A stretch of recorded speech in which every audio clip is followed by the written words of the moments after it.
Hello दोस्तों, आपका स्वागत है हमारे चैनल तने के वीडियोस में। आज हम आपको बताएंगे त्रिपुर सुंदरी के बारे में। त्रिपुर सुंदरी, जिसे राज राजेश्वरी, षोडशी, कामाक्षी और ललिता के नाम से भी जाना जाता है, ये एक हिंदू देवी है जो मुख्य रूप से शाक्त परंपरा में पूजनीय है और 10 महाविद्याओं में से एक मानी जाती है। वह सर्वोच्च देवी महादेवी का सार है।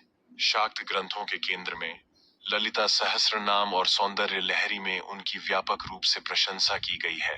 ब्रह्मांड पुराण के ललितोपाख्यान में उन्हें आदि पराशक्ति कहा गया है। त्रिपुरा शब्द 3 शहरों या दुनियाओं की अवधारणा को व्यक्त करता है, जबकि सुंदरी का अर्थ है सुंदर महिला। वह तीनों लोकों में सबसे सुंदर महिला का प्रतीक है, जिसका संबंध योनि प्रतीक और सृजन, संरक्षण और विनाश की शक्तियों से है। शक्तिवाद में श्रीकुल परंपरा के अनुसार त्रिपुर सुंदरी महाविद्याओं में सबसे प्रमुख है। हिंदू धर्म की सर्वोच्च दिव्यता और श्री विद्या की प्राथमिक देवी भी हैं। त्रिपुरा उपनिषद उन्हें ब्रह्मांड की परम शक्ति के रूप में रखता है। उन्हें ब्रह्मा, विष्णु और शिव से शासन वाली सर्वोच्च चेतना के रूप में वर्णित किया गया है। ललिता सहस्र नाम ललिता त्रिपुर सुंदरी और राक्षस भंडासुर के बीच हुए ब्रह्मांडीय युद्ध का वर्णन करता है, जो बुराई पर अच्छाई की जीत का प्रतीक है।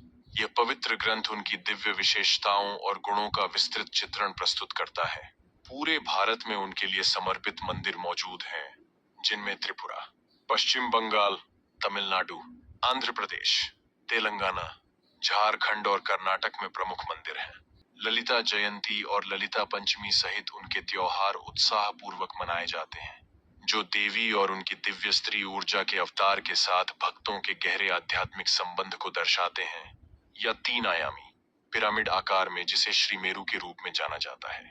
दक्षिण भारतीय मंदिरों में श्री चक्र या श्रीमेरु स्थापित होना असामान्य नहीं है, क्योंकि जैसा कि आधुनिक साधक दावा करते हैं, इस बात पर कोई विवाद नहीं है कि यह देवी का सर्वोच्च रूप है और कुछ अभ्यास खुले तौर पर किए जा सकते हैं। लेकिन आप मंदिरों में जो देखते हैं वह श्री चक्र पूजा नहीं है, जो आप तब देखते हैं जब इसे निजी तौर पर किया जाता है। श्री विद्या परंपरा को मोटे तौर पर 2 धाराओं में विभाजित किया जा सकता है: वाम मार्ग अभ्यास और दक्षिण मार्ग अभ्यास।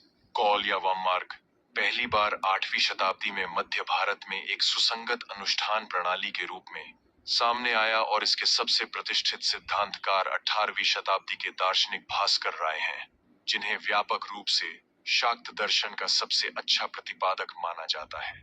दक्षिण मार्ग की जड़ें 16वीं सदी के टिप्पणीकार लक्ष्मीधर के काम में मिलती हैं और यह तांत्रिक अभ्यास को सुधारने के अपने प्रयासों में उग्र रूप से शुद्धतावादी है, जो इसे उच्च जाति के ब्राह्मणवादी मानदंडों के अनुरूप बनाता है।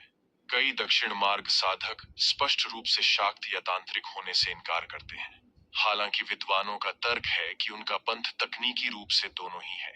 वाम मार्ग और दक्षिण मार्ग का विभाजन हिंदू तंत्रवाद के भीतर एक पुराना विवाद है।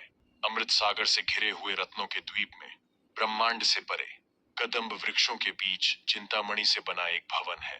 वहां ब्रह्मा, विष्णु, महेश और ईश्वर का प्रतीक 4 पैरों वाला एक मंच है तथा मंच ही पीठ वाले सदाशिव का प्रतीक है। उस पर सनातन चेतना के रूप में त्रिपुर सुंदरी के रूप में मेरा अलौकिक रूप स्थापित है। वामकेश्वर तंत्र में कहा गया है कि त्रिपुर सुंदरी हिमालय की चोटियों पर निवास करती हैं, अर्षियों और देवियों द्वारा पूजी जाती है। उनका शरीर शुद्ध स्फटिक के समान है।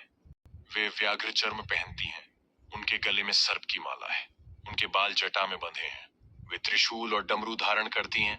रत्नों, पुष्पों और भस्म से सुसज्जित हैं तथा उनका वाहन एक बड़ा बैल है।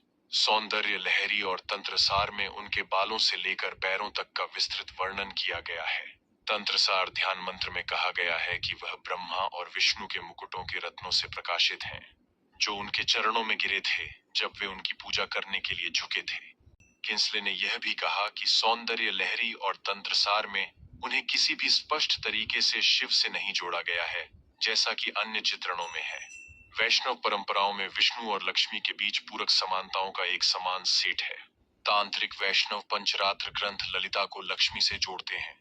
लेखक डगलस रेनफ्रू ब्रूक्स कहते हैं, ललिता लक्ष्मी की पंचरात्र अवधारणा की तरह पुरुष देवता के ब्रह्मांडीय कार्यों को संभालकर स्वतंत्र रूप से कार्य करती है, फिर भी वह भगवान की इच्छाओं की अवहेलना नहीं करती है। ब्रूक्स ये भी कहते हैं, हालांकि लक्ष्मी की अधिकांश वैष्णव अवधारणाओं के विपरीत ललिता व्यवस्था को फिर से स्थापित करने के उद्देश्य से अस्थायी रूप से अस्थिर करती है। विद्वान और प्रोफेसर थॉमस बी कोबर्न कहते हैं, श्री विद्या को हिंदू शाक्त तंत्रवाद के प्रमुख उदाहरणों में से एक के रूप में समझा जा सकता है। विशेष रूप से यह परंपरा संप्रदाय है जो त्रिपुर सुंदरी की पूजा से संबंधित है, श्री लक्ष्मी का सबसे सुंदर तांत्रिक रूप जो सर्वोच्च शक्ति की सबसे सौम्य, सुंदर और युवा लेकिन मातृवत अभिव्यक्ति है। तो दोस्तों, ऐसी ही महत्वपूर्ण जानकारियां पाने के लिए हमारे चैनल को सब्सक्राइब करें, लाइक करें, कमेंट करें। मिलते हैं नेक्स्ट वीडियो में, तब तक के लिए बाय बाय।